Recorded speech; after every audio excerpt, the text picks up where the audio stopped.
क्या करने जा रहे हैं कि एक सिंगल फेस इंडक्शन मोटर जो कि एक फ़ैन की मोटर है, इसको हम लोग खोल करके थोड़ी सी इसके बारे में देखेंगे कि वाइंडिंग कैसे है, स्टार्टिंग वाइंडिंग और मेन वाइंडिंग कैसे की गई है और इसमें कैपेसिटर को कैसे कनेक्ट किया गया है, इसकी स्पीड एक तरफ अभी जो है वो और उसका रिवर्सल, ये सारी चीज़ें हम लोग स्टडी करेंगे। पूरा वाइंडिंग का ये स्टेटर जो है, स्टेटर वाला हिस्सा स्टेशनरी पार्ट जो मशीन का है, इसमें हम और मेन वाइंडिंग दोनों को इन स्लॉट्स में किया गया है।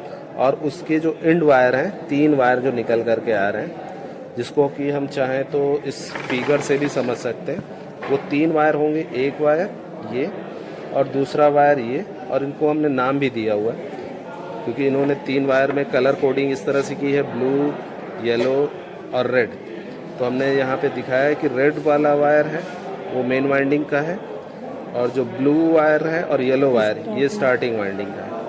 और यहीं से ब्लू और येलो के बीच में ही कैपेसिटर को इन्होंने कनेक्ट किया है। ये यहाँ पे देखिए, इसको अगर हम देखेंगे थोड़ा सा पास लाएं, ये देखिए, ये येलो और ये ब्लू के साथ ये देखिए जोड़ा हुआ।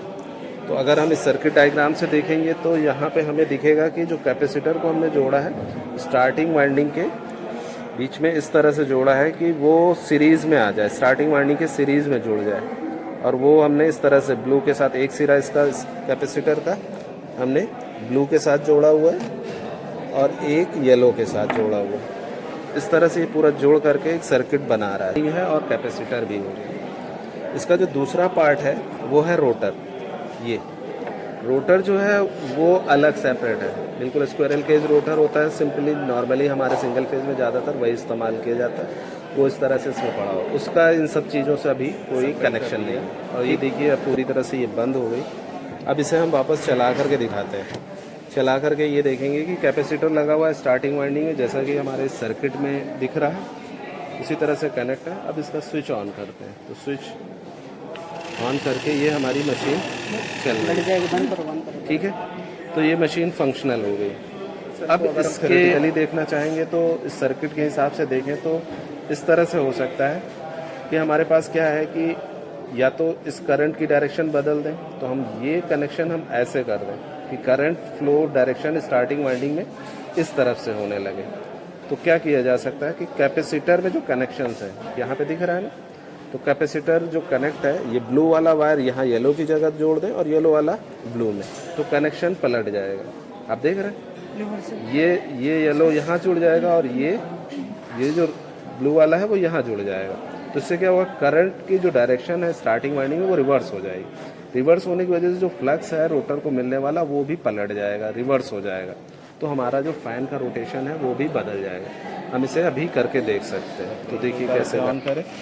अब इसका डायरेक्शन हमें ये दिख रहा है कि एंटी क्लॉकवाइज है, ठीक।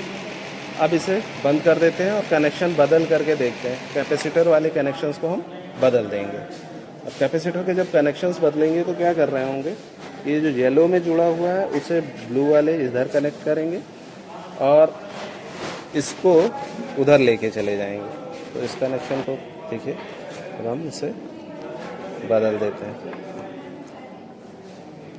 सिर्फ कनेक्शन इतना बदलने से ही हमारा क्या है कि रोटेटिंग फ्लक्स जो है, यहाँ पे जो फ्लक्स बन रहा था वो फ्लक्स का बनना दूसरी डायरेक्शन में जाएगा। ब्लू आएगा ना इधर, और ये यहाँ पे हम जोड़ देते हैं। तो अभी हमारी जिस तरफ मशीन घूम रही थी एंटी क्लॉकवाइज, उसके अपोजिट अब घूमेगी। तो इसमें हम एक निशान बना लेते हैं, कहाँ गया,